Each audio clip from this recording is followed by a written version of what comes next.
Hi hello ಎಲ್ಲರಿಗೂ ನಮಸ್ಕಾರ. ವಿರಾಟ್ ಕೊಹ್ಲಿ ಅವರ ಅನ್ಟೋಲ್ಡ್ ಸ್ಟೋರಿಗೆ ನಿಮಗೆಲ್ಲರಿಗೂ ಪ್ರೀತಿಯ ಸ್ವಾಗತ. ಅಂದು 2006 ದೆಹಲಿ ಮತ್ತು ಕರ್ನಾಟಕ ನಡುವಿನ ರಣಜಿ ಪಂದ್ಯ. ಈ ದಿನ ಒಂದು ಮ್ಯಾಜಿಕ್ ನಡೆಯಿತು. ಈ ದಿನ ಒಬ್ಬ 18 ವರ್ಷದ 18 ನಂಬರ್ ಜೆರ್ಸಿಯ ಒಬ್ಬ ಹುಡುಗ ಇಡೀ ನಮ್ಮ ದೇಶಕ್ಕೆ ಬೆಳಕಿಗೆ ಬಂದನು. ಅವರು ಬೇರೆ ಯಾರೂ ಅಲ್ಲ, ವಿರಾಟ್ ಕೊಹ್ಲಿ ಅವರು. ಕರ್ನಾಟಕ ವರ್ಸಸ್ ದೆಹಲಿ ಮ್ಯಾಚ್ನಲ್ಲಿ 46 ರನ್ ಆಡಿ ನಾಟ್ಔಟ್ ಆಗಿ ಮನೆಗೆ ಬಂದಾಗ ಅವರ ಅಮ್ಮ ಅವರಿಗೆ ಒಂದು ವಿಷಯವನ್ನು ಹೇಳ್ತಾರೆ. ವಿರಾಟ್, ನಿಮ್ಮ ತಂದೆಯವರು ಇನ್ನಿಲ್ಲ, ಅವರು ಯಮಬಲಿಯಾದರು ಅಂತ ಹೇಳಿದಾಗ ವಿರಾಟ್ ಕೊಹ್ಲಿ ಅವ್ರಿಗೆ ದಿಕ್ಕೇ ತೋಚದಂತಾಗುತ್ತದೆ. ಒಂದು ಸಮನೆ ಸಿಡಿಲು ಬಡಿದಂತಾಗುತ್ತದೆ. ಒಂದು ಕಡೆ ಅವರ ಜೀವನ, ಇನ್ನೊಂದು ಕಡೆ ಅವರ ತಂದೆಯ ಸಾವು ವಿರಾಟ್ಗೆ ದಿಕ್ಕು ತೋಚದಂತಾಗಿಬಿಡುತ್ತದೆ.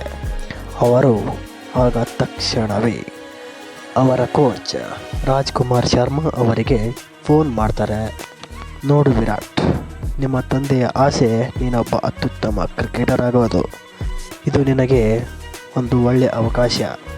ಈ ಅವಕಾಶ ನಿನ್ನ ತಂದೆಯ ಆಸೆಯನ್ನು ಈಡೇರಿಸಲು ಸಹಾಯವಾಗುತ್ತದೆ. ಅವಕಾಶಗಳು ಪದೇ ಪದೇ ಸಿಗುವುದಿಲ್ಲ. ನೀನು ನಿನ್ನ ಗುರಿಯತ್ತ ಸಾಗು ಹಾಗೂ ನಿನ್ನ ತಂದೆಯ ಆಸೆಯನ್ನು ಈಡೇರಿಸು ಎಂದು ಅವರ ಕೋಚ್ ವಿರಾಟ್ ಕೊಹ್ಲಿ ಅವರಿಗೆ ಹೇಳುತ್ತಾರೆ. ಆಗ ವಿರಾಟ್ ಕೊಹ್ಲಿ ಅವರು ಆ ಮ್ಯಾಚ್ನಲ್ಲಿ ಸೆಂಚುರಿ ಗಳಿಸಿ ತಮ್ಮ ತಂದೆಯ ಶವದ ಕಡೆ ದುಃಖದಿಂದ ಬರುತ್ತಾರೆ. ಅವರ ಜೆರ್ಸಿ ನಂಬರ್ 18 ಏಕೆ ಇದೆ ಅಂದರೆ, ಅವರ ತಂದೆಯನ್ನು ಕಳೆದುಕೊಂಡಿದ್ದು ಡಿಸೆಂಬರ್ 18ರಂದು. ಆದ್ದರಿಂದ ಅವರು ಅವರ ತಂದೆಯ ಸವಿ ನೆನಪಿಗಾಗಿ 18 ನಂಬರ್ ಜೆರ್ಸಿಯನ್ನು ಹಾಕಿಕೊಳ್ಳುತ್ತಾರೆ. ವಿರಾಟ್ ಕೊಹ್ಲಿ ಅವರು 9 ವರ್ಷದವರಿದ್ದಾಗಲೇ ಕ್ರಿಕೆಟ್ ಕೋಚಿಂಗ್ ಶುರುವಾಗುತ್ತೆ. ವಿರಾಟ್ ಕೊಹ್ಲಿ ಅವರ ಕೋಚ್ ಹೆಸರು ರಾಜ್ಕುಮಾರ್ ಶರ್ಮಾ.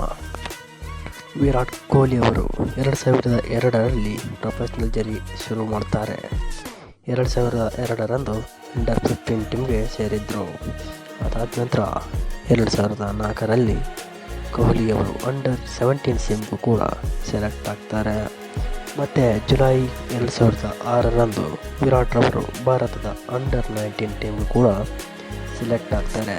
ಮತ್ತು ಆ ವರ್ಷದ ವರ್ಲ್ಡ್ ಕಪ್ನಲ್ಲಿ ಅಂಡರ್ 19 ಟೀಮ್ನ ಕ್ಯಾಪ್ಟನ್ ಆಗಿ ನಿಂತು ಆ ವರ್ಲ್ಡ್ ಕಪ್ಪನ್ನು ಗೆಲ್ಲಿಸಿಕೊಳ್ಳುತ್ತಾರೆ.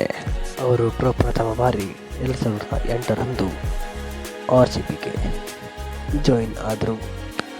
RCBಗೆ ಅಲ್ಲಿಂದ ಇಲ್ಲಿವರೆಗೂ ವಿರಾಟ್ ಕೊಹ್ಲಿಯವರು 8,000 ರನ್ಗಳನ್ನು ಏಕಾಂಗಿ ಹೋರಾಟ ಮೂಲಕ ಗಳಿಸಿದ್ದಾರೆ. ಆ 8,000 ರನ್ಗಳಲ್ಲಿ 2 ಆರೆಂಜ್ ಕ್ಯಾಪ್ ಮತ್ತು ಅತ್ಯುತ್ತಮ ಸ್ಕೋರ್ 973. ಅದು 2016 ಅವರ ಪ್ರೈಮ್ ಇಯರ್ ಆಗಿತ್ತು. ವಿರಾಟ್ ಕೊಹ್ಲಿ ಅವರಿಗೆ ಕೆಲವೊಬ್ಬರು ಅವರ ಹತ್ರ ಟ್ರೋಫಿ ಇಲ್ಲ ಎಂದು ಎಲ್ಲರೂ ಟ್ರೋಲ್ ಮಾಡ್ತಾರೆ. ಆದರೆ ಅವರು ಎಂಥ ಪ್ಲೇಯರ್, ಅವರ ಅನ್ಲಕ್ ಬಗ್ಗೆ ಯಾರೂ ಮಾತನಾಡೋದಿಲ್ಲ. ಏಕೆಂದರೆ ಹೇಟರ್ಸ್ ನೋಡೋದು ಅವರ ಪರಿಶ್ರಮವನ್ನಂತೂ ಅಲ್ಲ, ಅವರು ಎಷ್ಟು ಕಷ್ಟಪಟ್ಟರು, ಎಷ್ಟು ರನ್ ಹೊಡೆದ್ರಂತ ಯಾವ ಒಬ್ಬ ವ್ಯಕ್ತಿ ಕೂಡ ನೋಡೋದಿಲ್ಲ.